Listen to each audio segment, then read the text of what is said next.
So I'd like to introduce Naomi LeGate, and I met her on the race course not long ago. She's traditionally a pack rafter. I'm not sure what other experience she has. She can tell us a little bit about some of that. But she offered to present on a topic that we have not heard before. And I think it's pertinent, and it's something that we might all gain something from learning about. Looks like a lot of people are interested. So I'm going to let Naomi take it from here. Thank you. Okay, thank you, Scott. So first I'm going to tell you a little bit about myself. My name is Naomi. I'm a nurse and a nurse practitioner. I have about 20 years of emergency medicine experience. I started out in Yosemite National Park as a member of Yosemite Search and Rescue, doing high angle technical rescue, short haul, and backcountry search and rescue. I actually used to ride a horse and would ride into the wilderness and pick people up on horses as well. Once I decided to go back to school, I got my RN and my FNP, and I got very involved in international disaster medicine. Started out here with responding to Hurricane Katrina as an EMT, and then as an EMT responding to the tsunami of 2004. And then as a nurse, I responded to the Haitian earthquake of 2010. And I did go to Ukraine and help train soldiers in battlefield first aid at the beginning of the invasion. And I've been into boating for about 4 years, but as Scott mentioned, mainly as a pack rafter. And I've just gotten into using a bigger boat, and I've really been enjoying it quite a bit. So that's me in a nutshell. Mental crisis in the wilderness, leave on vacation, come home on probation.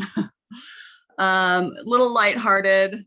I don't want anyone to get the feeling that I don't have the utmost respect for people who are going through mental problems and mental illness, but I think we can all agree sometimes certain things are pretty funny, and it's okay to laugh at things, as long as we all recognize that we want to be respectful and kind and caring in our thoughts and actions. So we're going to go over a few things. The first is the mental health continuum. What causes exacerbation of mental health issues in the wilderness? What decompensation looks like, how we begin to deal with somebody who might be decompensating through de-escalation. I really kind of wasn't sure if I wanted to include restraint in this, but I think considering the possibility that a lot of us are in truly wilderness conditions, that it does need to be gone over and reviewed, so that if you have to do it, which you almost never have to, we'll get into that later, that you do it safely. And then we're just going to go over a couple of health conditions that can mimic mental health crises, particularly in wilderness settings. There's about 5,000, but I'm trying to focus on ones that you may come across in the woods. So I think all of us agree that we really love the outdoors. We go there for solace, tranquility, freedom. And a lot of us find mental peace by going into the woods. But I think it's worth noting that the very nature of wilderness and its wildness can increase stress for people, and particularly can increase stress for people who already may have pre-existing mental health conditions. So we're going to explore kind of the intricacies of that, what factors may contribute to such situations, and how we might manage and deal with those situations. We're going to start with the mental health continuum. This is my quote: "We're all one catastrophe away from losing our shit." And I really want to highlight how current science views mental health on a continuum. On one end, the left side here, is a healthy, normal functioning adult with normal mood fluctuations, normal sleep patterns, physically and socially active, self-confident, etc. But on the far right in the red, you have someone who's very ill, significant difficulty with emotions, high level anxiety, panic, aggression, disturbed contact with reality, suicidal ideation or thoughts or attempts. And those of us who mostly function on the left here in the healthy green side can kind of get lulled into a false sense of security and think that it's not possible for us to end up on the far right side of this continuum. And that just isn't true. Kind of what science has taught us is that with the correct type of stressors and prolonged stressors, anybody could end up in the red zone. None of us are immune from severe mental illness and even psychosis. Depression can lead to psychosis, postpartum depression, postpartum psychosis, hormonal imbalances. So I think for me, it really helps me to think about this continuum. It just gives me more empathy because I'm pretty sure all of us have dealt with mental illness on our own, or at the very least with people close to us. But a further thought is that all it takes is the right horrible thing to happen, and we can end up on the right side of this continuum. So there are physical actions and manifestations of mental health and mental illness that you can kind of review a little bit here. I'm not going to read through all of these, but just imagine a healthy, happy person, good routines, good socialization ability, socially active, healthy sleep, normal mood fluctuations. But as you kind of move down this mental health continuum towards a more ill and debilitating level, you start getting more variable, fluctuating moods, nervousness and irritability come out. You might become more impatient, displaced sarcasm, intrusive thoughts, trouble sleeping. You might notice that you may begin drinking more or using other substances to deal with the emotions. Moving forward, you begin to get increased levels of what kind of happened in the middle: anxiety, anger, negative attitude, fluctuations or changes in weight, frequent alcohol consumption, binge drinking, other addictive behaviors, until you move over into the highly critical, debilitating phase: depressed mood, anger volatility, non-compliant with medical or social norms, suicidal thoughts, difficulty sleeping, isolation, social withdrawal, significant trouble or impact with substance abuse.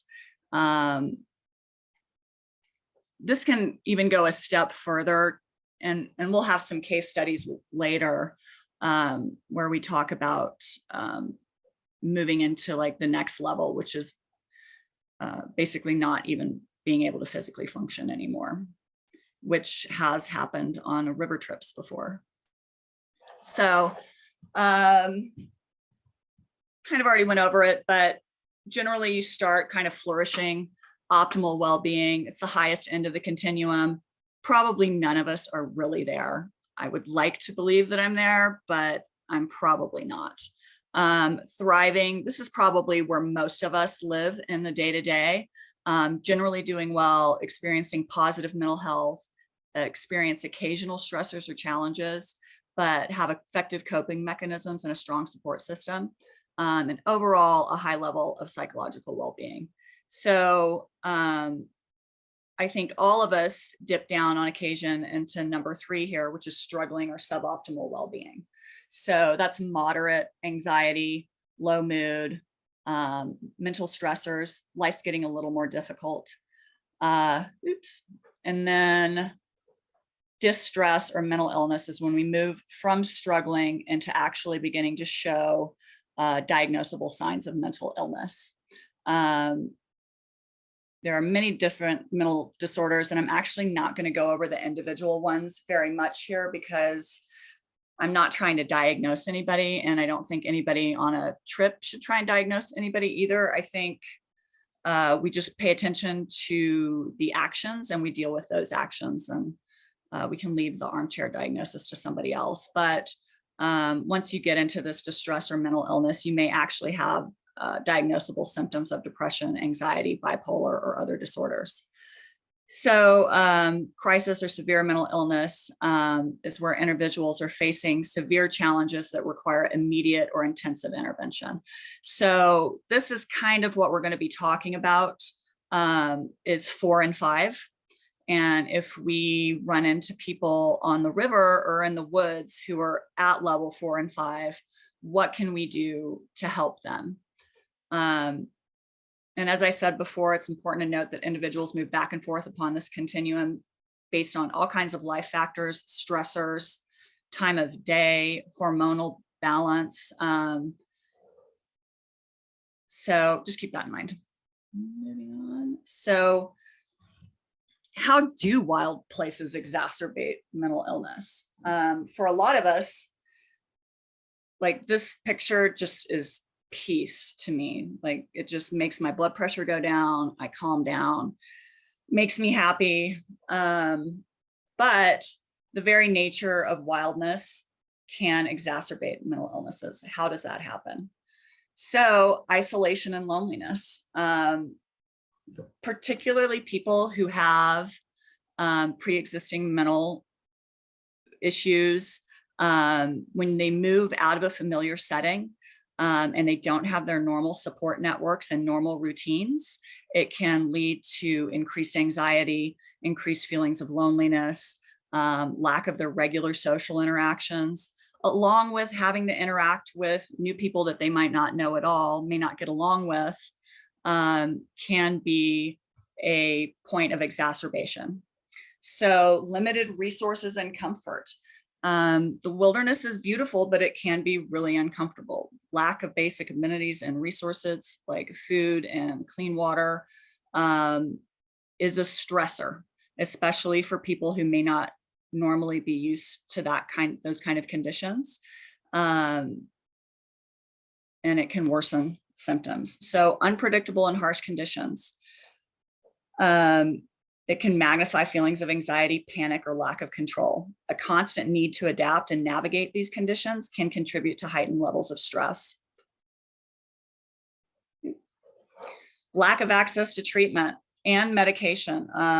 Sometimes people won't bring the medications that they were supposed to and not realize it until they're out in the woods. And then on longer trips, half-lives of some of these medications are very short, especially anxiety meds. Sometimes you have to dose those multiple times a day.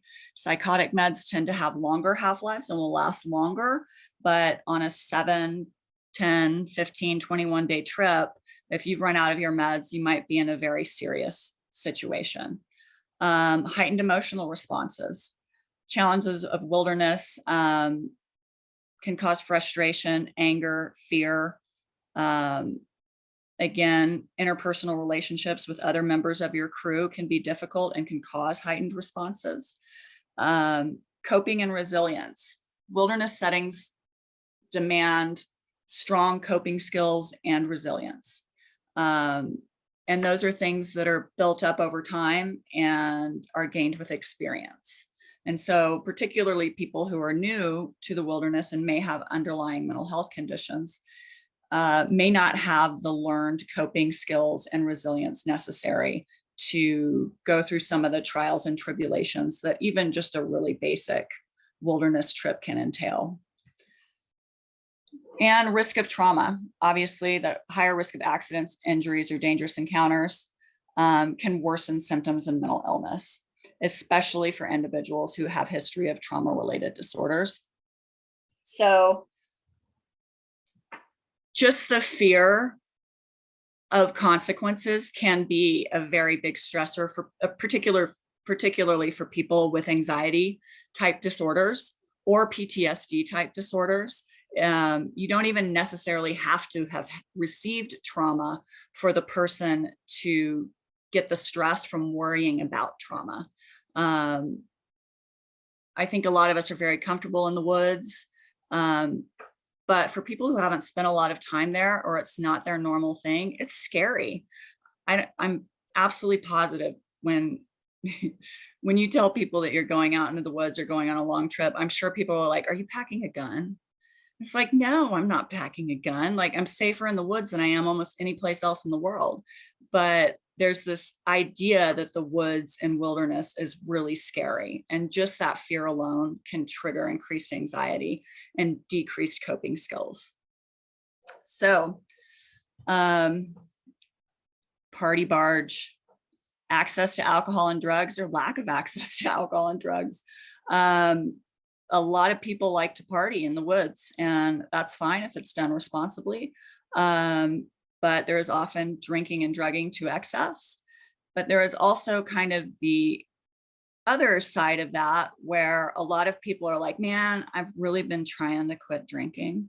And I think my Grand Canyon trip is the perfect time to do that. I'm not going to have any alcohol on the trip. I'm going to white knuckle my way through it.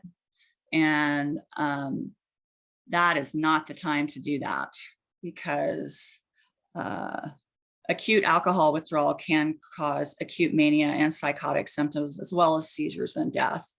The same with some other drugs. Opioids withdrawals are effusive vomiting and nauseousness and feeling like you're going to die, but you usually will not die on that. So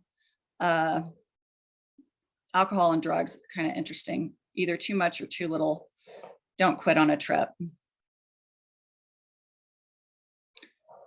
So if somebody is using some of the issues, they call them dual diagnosis in the medical field, and that's people who have a mental illness diagnosis and a substance use diagnosis.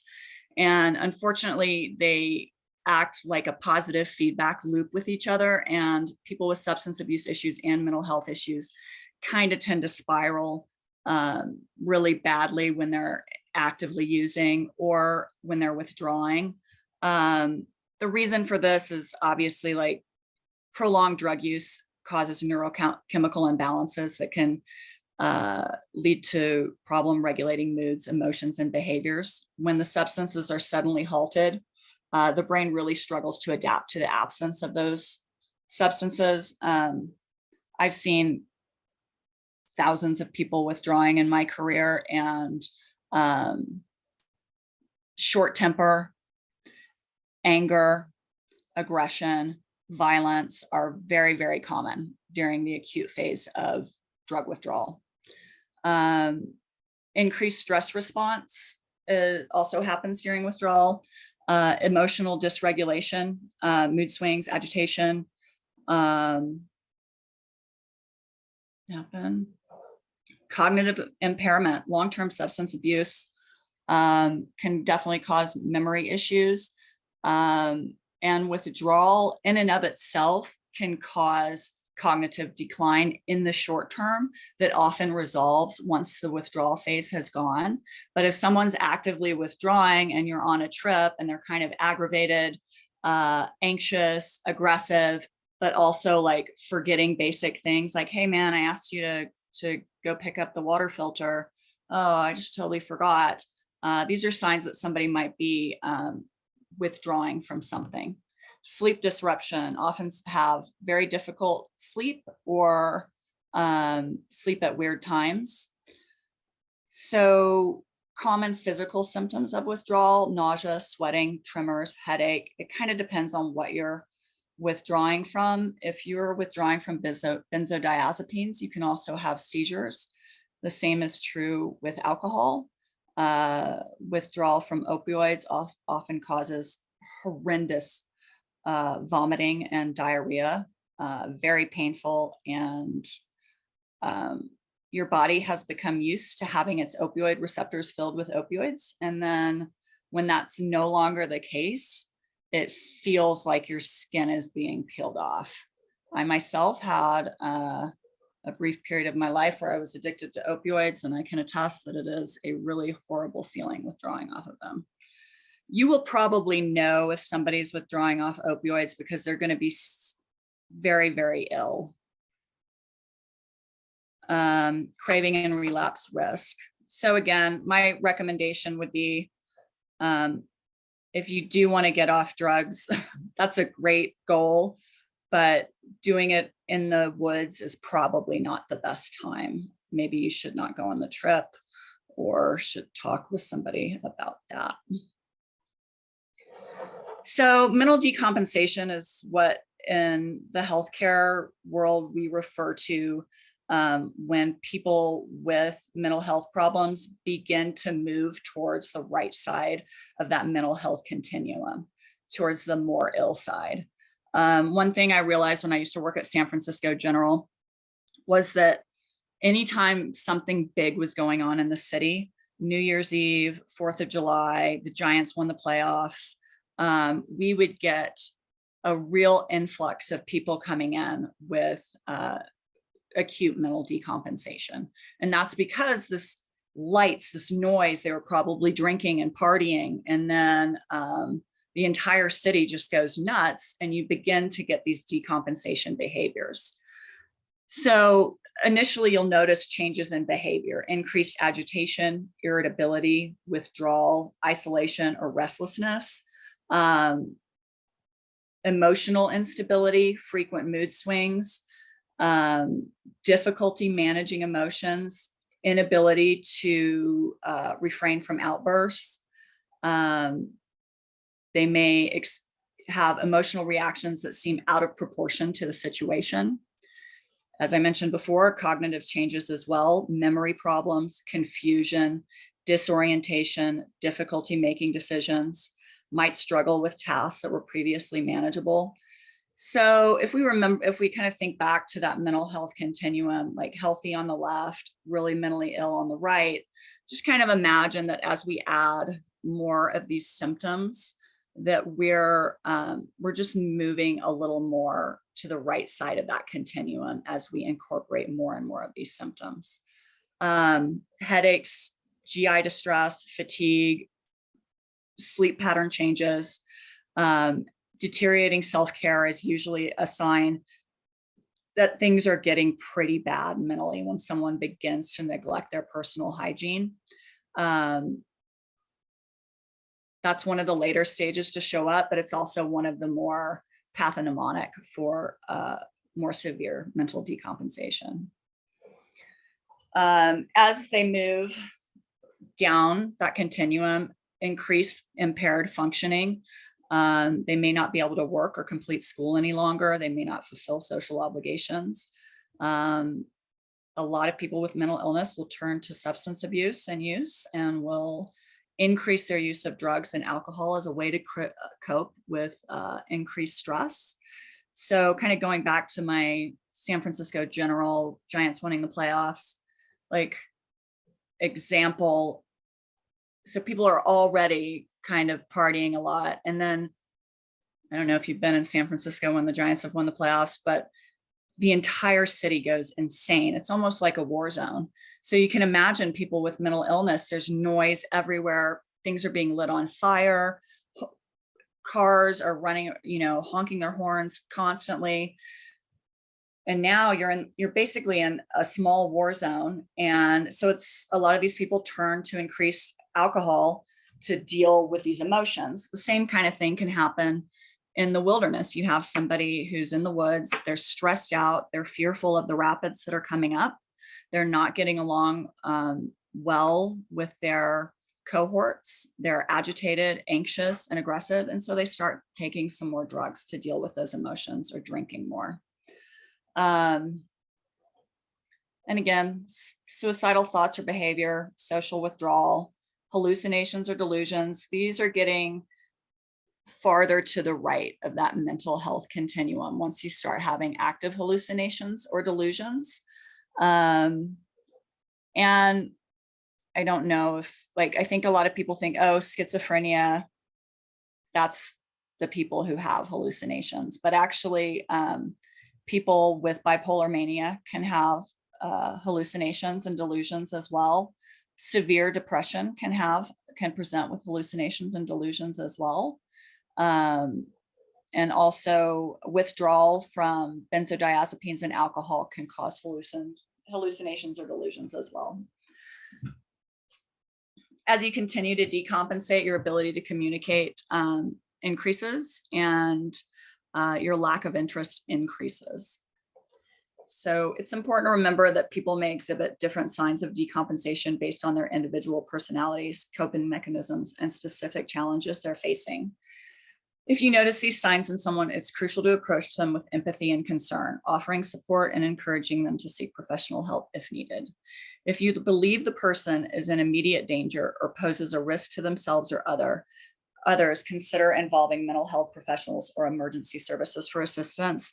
That last line is really nice if you're in somewhere where you have access to 911, but what if you're like in the middle of a river canyon and there's nobody around? So that's where we're going to kind of go from this point. Like, what can we do to help someone who is moving towards the right side of that continuum so that they can be helped?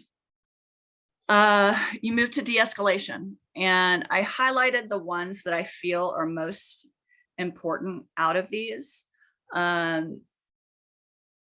It's really important to validate somebody's feelings, acknowledge the person's emotions and experiences, and let them know that they are valid.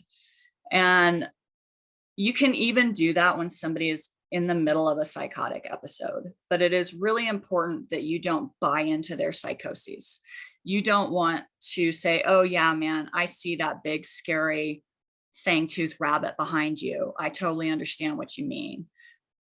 You will lose your own ability to communicate with them on a level by doing that. But what you absolutely can say is, I 100% believe you when you tell me that you see a giant fanged rabbit standing behind you. You're validating their experience, but you're not buying into their delusion. And if somebody comes at you in a very angry, aggressive way, it might be a good idea to say, hey, I can see that you're really mad. Can you tell me maybe in a calmer way why you are so angry without yelling at me? Use non-threatening body language. So this is really important. Like, about 90% of communication occurs non-verbally. You can say something that sounds totally sweet and nice, but your body language can completely contradict that. And it's really important when you're speaking to someone who's having a very difficult time mentally, that you have an open and accepting body language. You don't want to cross your arms. You want to respect their personal space. You don't want to, like, most people have a little personal space bubble, 18 inches. Mine's about 6 feet, but most people aren't quite that long. And you want to find out where they're comfortable having people, and you want to kind of stay outside of their bubble. Use a relaxed stance. Keep your arms down, your palms forward, so that it's clear that you are not armed and you are not going to be hurting somebody. You really want to try to stay calm and composed. This can be really difficult when you're being personally attacked, but it's good to try to remember it. I think, honestly. So Naomi, can I step in for a minute? Sure. I'm going to take it from the other aspect of avoid escalation. The cases I've heard of on the river is like when you get somebody that's very straight-laced and they get on a trip where maybe there's a lot of nudity, there's a lot of drinking, there's a lot of drugs. Yeah. And they don't feel very comfortable with it, and they can really freak out. And I would state that in another way, especially in our polarized society.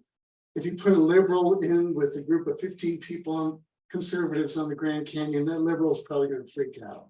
If you put one conservative in a group of 15, so just be aware that sometimes you may be doing something that, you may not think is that big a deal.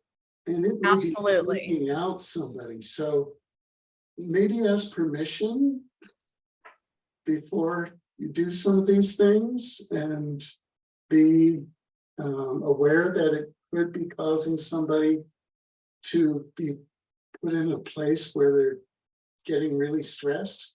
Yeah.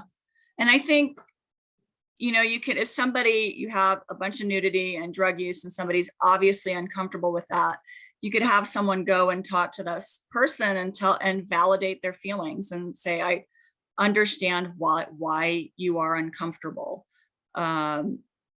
What can I do to make you more comfortable? Can we go someplace else where you might feel more comfortable?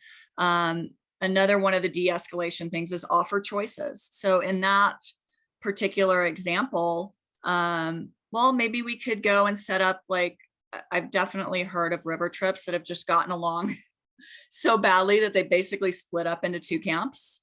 And that's absolutely valid way to handle some things if somebody's uncomfortable.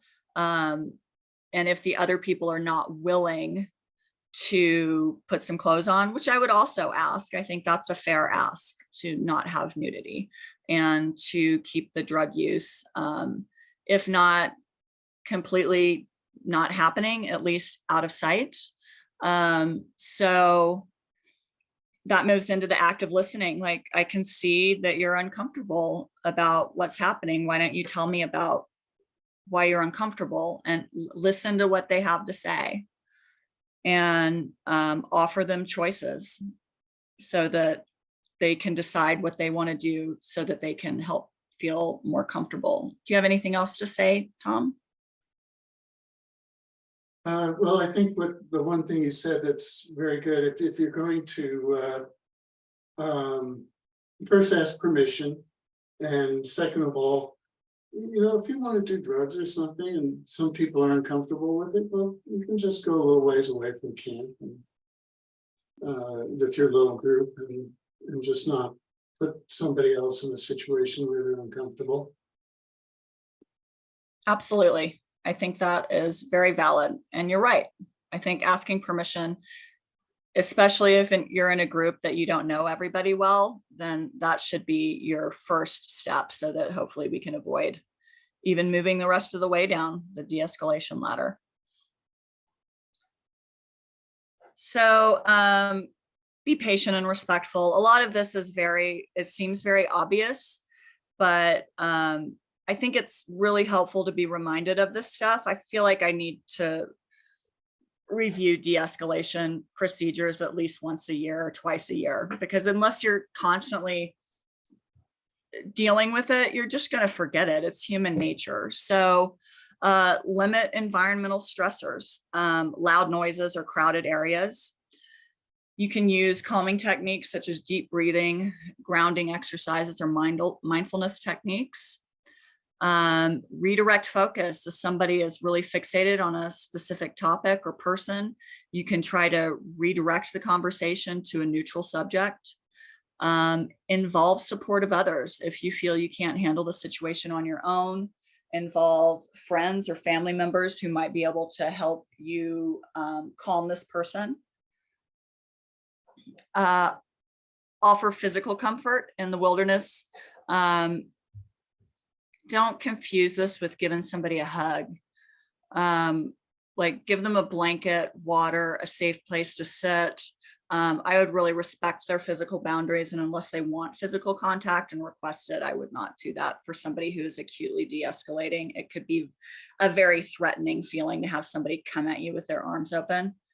I don't like hugs at all. I don't like when people hug me. It weirds me out. So I can only imagine that somebody who's like acutely decompensating, having somebody come at them with a hug would be kind of threatening. Set boundaries. So if somebody is violent and somebody is aggressive, you can set necessary boundaries to keep you and them safe. So that may include sending them away. That may include having somebody stay with them. That may include not allowing them to speak to other people. If somebody is really getting aggressive, then those kind of boundaries are appropriate. If they continue to decompensate, then we may have to talk about evacuation. And so I'll have to go back. Okay. So when de-escalation fails and you have somebody who's really for better or worse is losing it in the woods, you really have some decisions to make about what you're going to do. Does the harm to the expedition outweigh the benefit to the patient?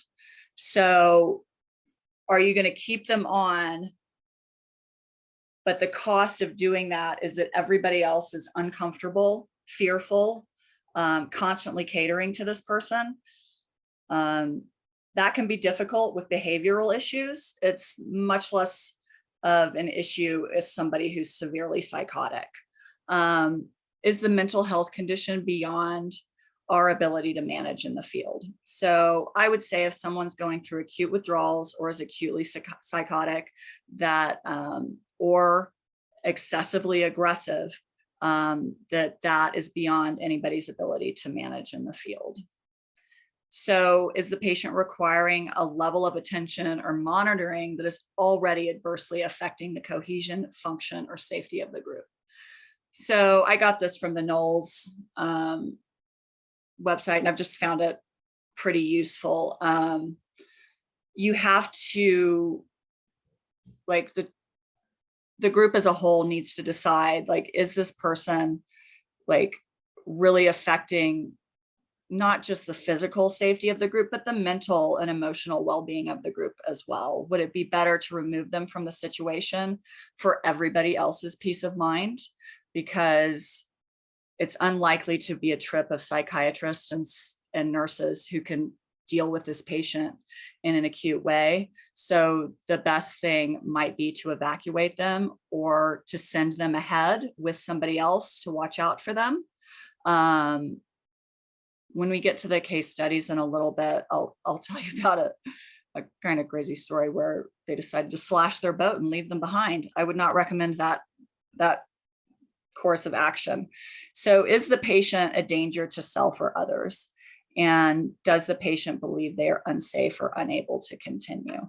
So these are all questions to ask yourself once you have somebody who is really kind of redlining on the right side of that mental health continuum and is decompensating and is heading towards an acute mental health crisis. So if the decision is made that yes, they are dangerous, what are your options? So we mentioned already, you can send them out, ideally not by themselves, with somebody else. You can have somebody come get them if you have the ability to do that. You can call in a rescue. Certainly if anyone is feeling unsafe, that's the way to do it. But if you have gone through all the de-escalation, you've minimized stress, you've validated their feelings, you've given them options, you've spoken to them calmly and respectfully, you've taken them out of the stressful situation, you've provided for their physical comfort, and they are still potentially dangerous to themselves or others, then that is when you would consider restraint. But restraint is almost never, ever, ever, ever necessary. And it really should be your option of absolute last resort, because depriving people of their liberty should only be used in life or death situations where the patient is at risk of self-harm or harm to others. If someone has a weapon, retreat is often the best alternative. Just run. And so the case study I had, and to protect HIPAA, I'm not going to name the river or anything or the time. It could have happened anytime in the previous 40 years, but there was a group going down a river, and they had a gentleman who was very aggressive, very rude, very angry, physically threatening.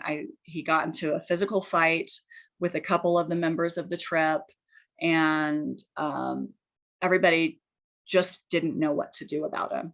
And so everybody was packing up from camp one day, and they asked him to go and look for microtrash, do a last spin on the camp to look for microtrash, and they slashed his boat and they took off downstream and they called a ranger and said, there's this guy who's at so-and-so camp, and we slashed his boat and we left him there because we felt so in danger. That also would be a last resort kind of thing, but I honestly think that's better than restraining somebody. So I would rather slash somebody's boat and leave them behind in a safe place where the rangers can find them later than attempt to restrain somebody, because restraining someone is inherently dangerous. People die in police restraints, people die in hospital restraints, people die in civilian restraint all the time. Nobody knows how to do this well and do it safely. And I doubt any of us will ever have to do it. But if there is a situation where that is the legitimate only option to do, you need at least one person per limb to take the person down to the ground softly. Don't let them hit their head. Ideally, you will have more people. You never choke them out. You never put any pressure on their neck or their chest. Oftentimes, and I've seen it a lot in the emergency department, when we finally get to the point where we really have to restrain somebody for our own safety and their own safety, just the act of holding them down sometimes without putting the restraints on is enough to calm them down.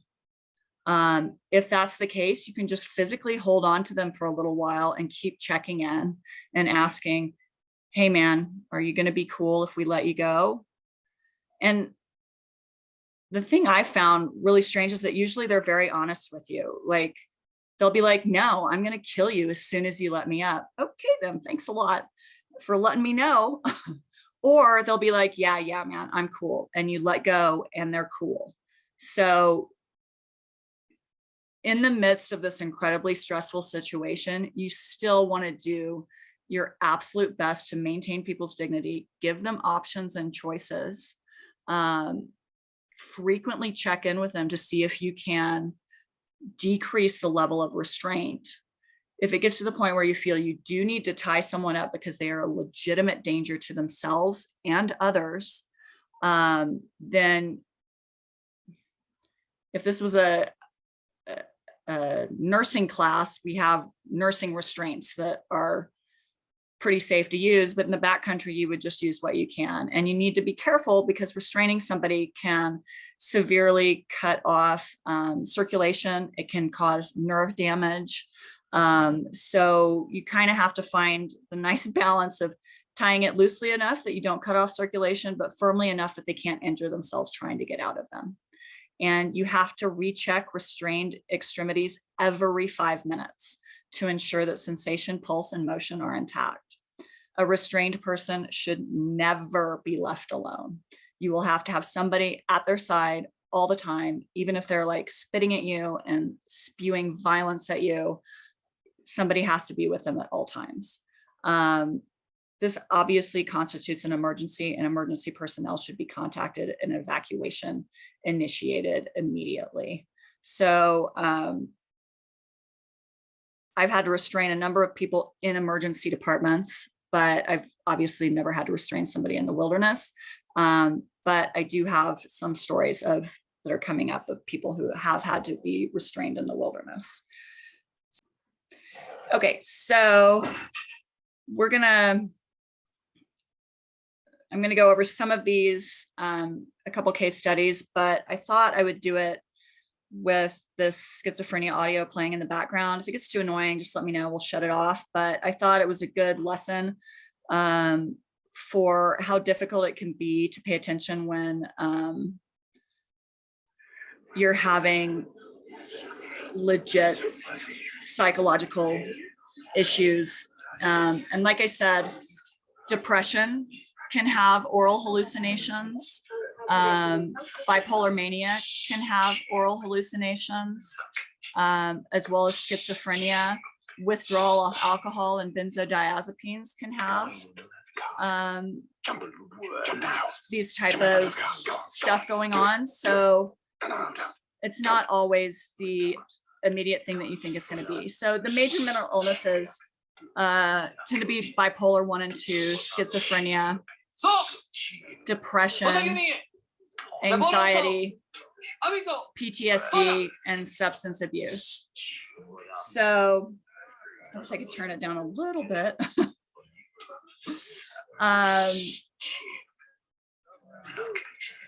So I'll tell you a case about a gentleman who was on an unnamed, very, very sandy river. He was an esteemed professor from a very prestigious university. And I guess about 9 or 10 days in to his trip,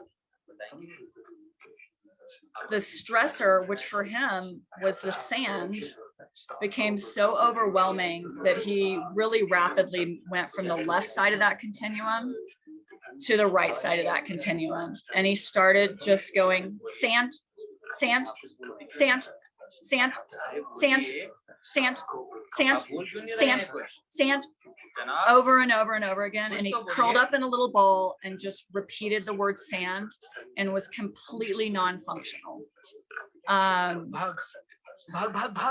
They managed to call in a rescue and he was helicoptered out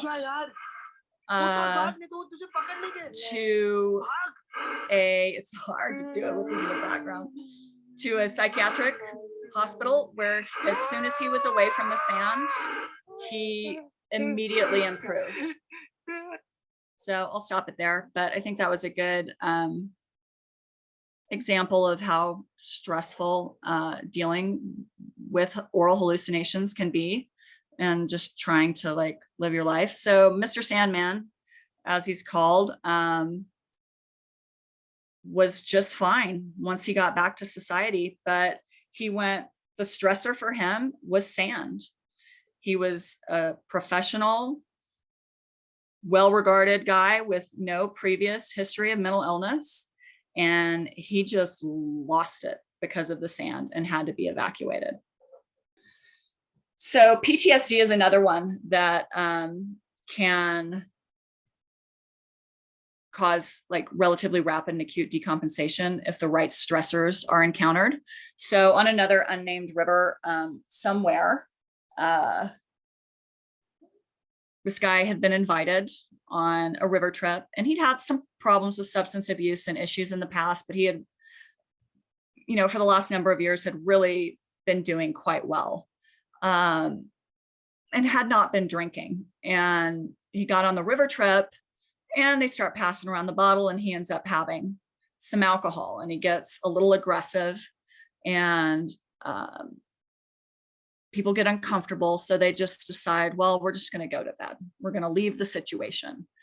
And so they go off to their tents and everybody starts opening and closing their ammo cans. And he was a Vietnam vet. And this just triggered a full flashback into Vietnam. And so he went, he just thought he was in the jungles and he was screaming and tromping through the woods all night.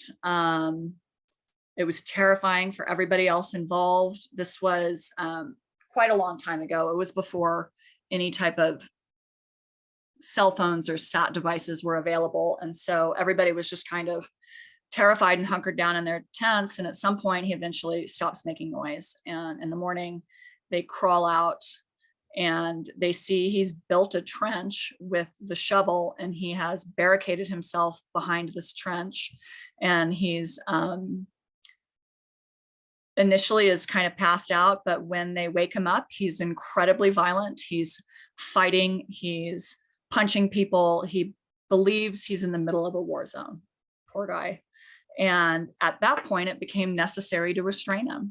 And so they did. They restrained him. They tied him up. They slathered him with sunscreen and slapped a PFD on him.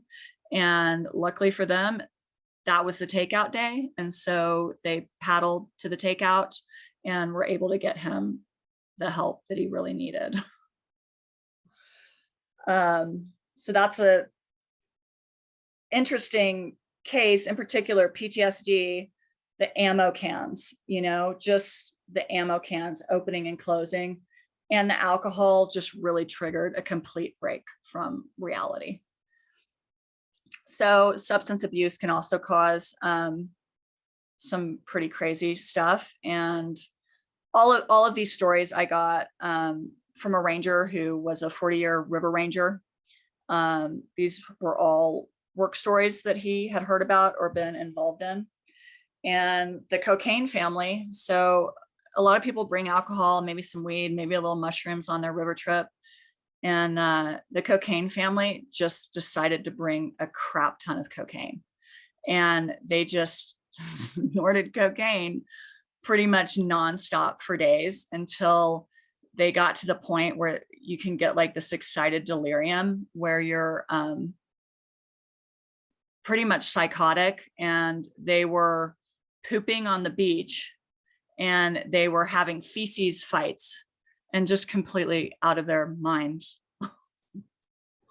And this was also before the days of cell phones, or so they just had to like do their best to try and de-escalate the situation.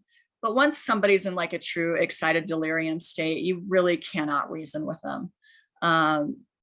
And they just did the best they could, ushered them down the river as best they could, and they eventually sobered up. And one of them did, one didn't. So they did have to call an ambulance at the takeout. So those are the case studies that I found. So I just wanted to make sure that I hit on a couple things that can cause altered levels of consciousness in the wilderness, and that you may very well run into. Hypothermia and hyperthermia both can cause someone to appear drunk. It can cause them to act confused and say weird things. And if you're not paying attention, you could miss it and think something else is going on. I remember when I was a guide, when I was 19, it was a long time ago,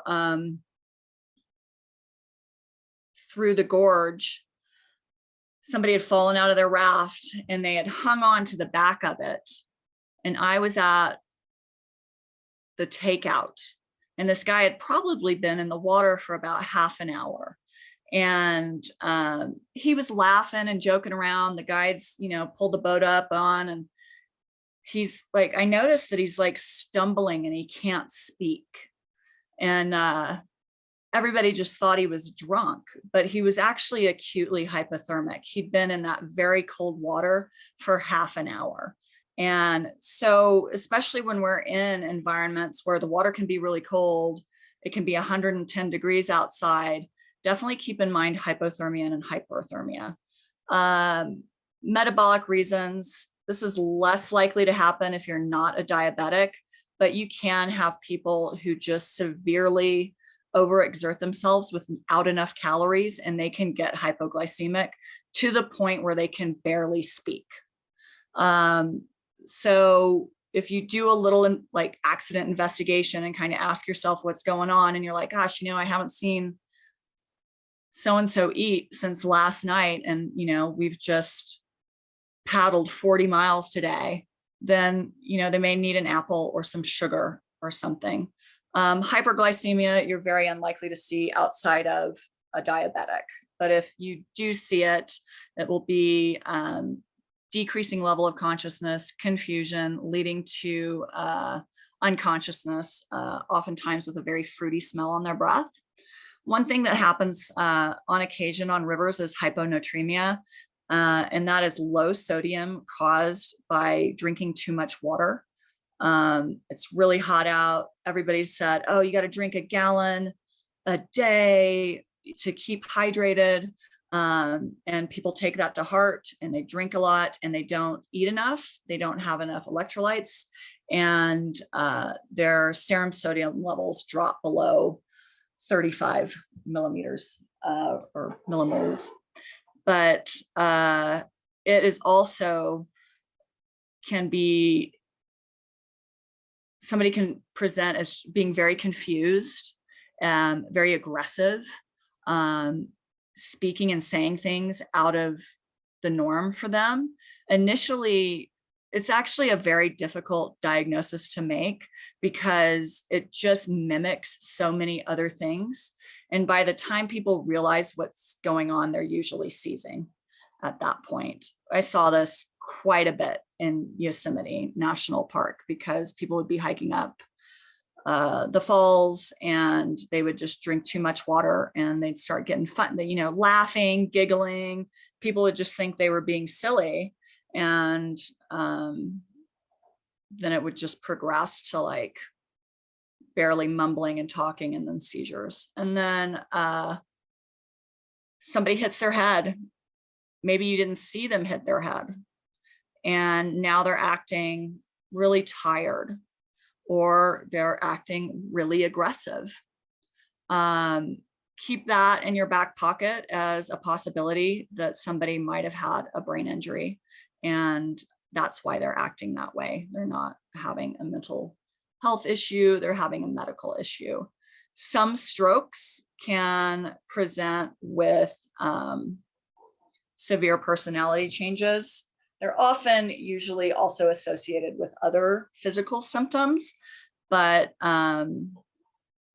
just be aware that especially in an older person or perhaps somebody who has had a traumatic brain injury, that there might be some other possibilities there.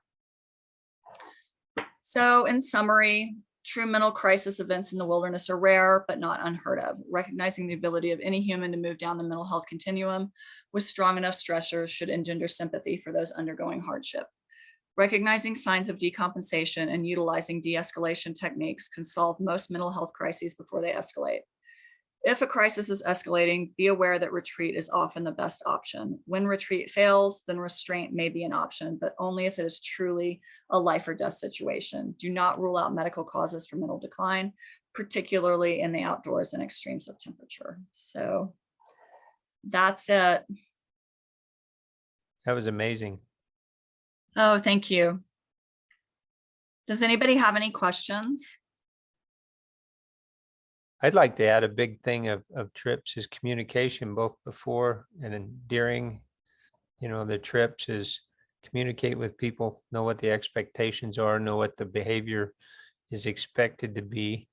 And then if that's contrary to what the plan was, then try to communicate early on before it progresses into some of these deeper states. Yeah, that's a good point. Communication is really important. And I think I need to be reminded that kind communication is important and not reacting when someone approaches me in a certain way. I think it's human nature to react with ire when you're approached with ire, but it's really important to remember to just step back and maybe, validate somebody, use some calm communication and try to facilitate a better communication. I have a question. Sure.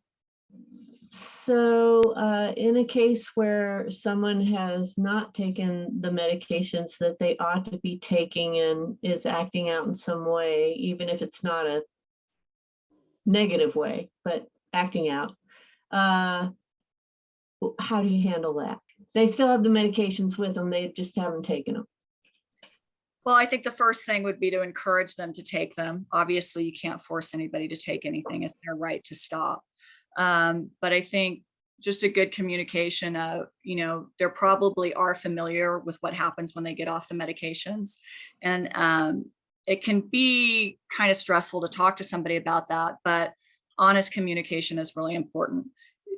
What happens when you stop taking this medication? Can you tell me that? Okay, A, B, and C happens. Well, do you want that to happen now? And would you feel comfortable putting other people under stress by not taking those medications? Is it appropriate if you have access to their medications to bring them to them? Yes, I mean, absolutely. Okay. I mean, you can certainly ask them their permission. If I would be a little hesitant about going through someone's personal belongings, but without their permission, because that could exacerbate a situation. But you can definitely ask them, hey, where are your medications at? Why don't I go get those for you? Or do you want me to come with you and we can get those together? If you're in the type of relationship where you going through their things isn't a big deal, then that's different. But I would just try really hard to maintain their kind of their liberty and their privacy as much as you can, while also addressing the need. I guess one situation we had on the Grand Canyon the last time I was on there was we were going down the river. This is back when just before the vaccines were just coming out for COVID. And there was a hiker there that waved us down. And we went over there, and the river had been up to 20,000 CFS, and he had gotten into trouble. He was trying to cross the river. And he had gotten sick. He had been drinking water from the river. He'd been using some purifying pills, but drinking water from the river, and he got sick. And he hadn't been able to keep his medication down for 3 days, and he was diabetic. Oh no. And at first it's like, well, we get people that ask us to get a ride across the river, hikers that do that, and or even go down the river, and you can't on your permit technically take somebody down the river. But after a while, I kind of evaluated him, and I'm going, no, he's in trouble. And we got his stuff from the base camp, and we pulled over. We were right by Tanner Trail, but my evaluation was he was not going to be able to get out by himself. He had started the trip with 3 people, and one of the people got hurt and went out. The 2 of them went out and left him by himself. And we ended up calling the helicopter in. And he apparently his metabolism was completely screwed up. No violence. No, I don't think really this would be on the mental health side, but probably more on things that mimic it. Yeah, it sounds like he wasn't able to keep his diabetes medication down. So he was probably had a hyperglycemia, which is very dangerous. You get ketotic, high acids in your blood, and kidneys will shut down. It's a real dangerous thing for sure. And then add in the not being able to keep anything down, it just aggravates that even more. So yeah, you likely saved his life. Yeah. And, one thing that's useful to take on a trip where you might have GI problems is acidophilus. Oh yeah. And he was trying to take salt to solve the problem, and it was not working. And Yeah. it was, he was in real trouble. Yeah. Once your blood sugar gets too high, you physically cannot keep water down anymore. I don't know exactly what the pathophysiology of that is, but like you'll just keep vomiting it up. Now I feel like I should have mentioned, like, I hope the women don't get mad at me, but I should have mentioned like menopause and perimenopause, because I've recently like started perimenopause, and the hormonal changes have just been truly astounding. And like, I'm medicated now, but when it first started, like I thought I was going insane, and I'm just lucky that I wasn't on a river trip when that was happening. And I've had friends of mine, male friends of mine, who have prostate cancer and are on testosterone blockers, and they basically have the same kind of crazy mood swings that can happen with menopause. And a friend of mine, totally mellow, most mellow dude you could ever imagine, super nice, like almost got in a bar fight with this Texan once he started the testosterone blockers, because his mood swings would just be so severe. So I think like hormones play a really big role in emotional regulation, and there's certain periods of life, puberty, menopause, where those things kind of go crazy. So that can be another cause of, mental distress for sure. Naomi, I'm remembering an incident that your talk just now kind of made me realize what was going on. I took a professional acquaintance down the Gila one time. He really wanted to go, and it was running, so we went. He didn't have the skills really to do it, and he became terrified of the strainers and sweepers, and he was doing the wrong strokes every time. It would take him into the strainer and sweeper instead of away from it. Oh gosh, it's terrifying. And I didn't know how to help him or what to do, but he was extremely anxious. And he has super bad memories of that trip. I Oh. think it ruined our friendship. Oh no. How can you deal in the moment with situations like that? For that one, I would definitely, you've got to get him out of that really stressful situation. You got to get him off the river, even if just for a little while. Pull him aside, validate his fear, because he does have, those are valid fears. Strainers and sieves and undercuts and holes are very scary. The water is a terrifying medium. Validate his feelings, give him time to calm down, give him a choice. Would you like to maybe walk out instead, or can we portage the scarier parts? And I haven't been on the Gila. My understanding is it's not very portageable, but see what options there were available to make him feel safe. I don't know what your guys' time frame was. Maybe just pull over for the day and camp out and give him some time to relax. Maybe in some calmer water, have him practice the strokes where the grass of the strainer right below you isn't there, so he can get that muscle memory down. But I think the immediate thing to do would have been to just get him out of the situation, because he was, at that point, he was a danger to you and a danger to himself, because he was so anxious that he was potentially going to put himself in a strainer and possibly you with him. So I think one thing that we do in teaching kayaking is to get them to focus on where they want to go. So this is a person that is just freaking out about the strainers, and he gets near the strainers. What is he looking at? He's yeah, looking at the strainers, and you're going to go where you're looking. yeah.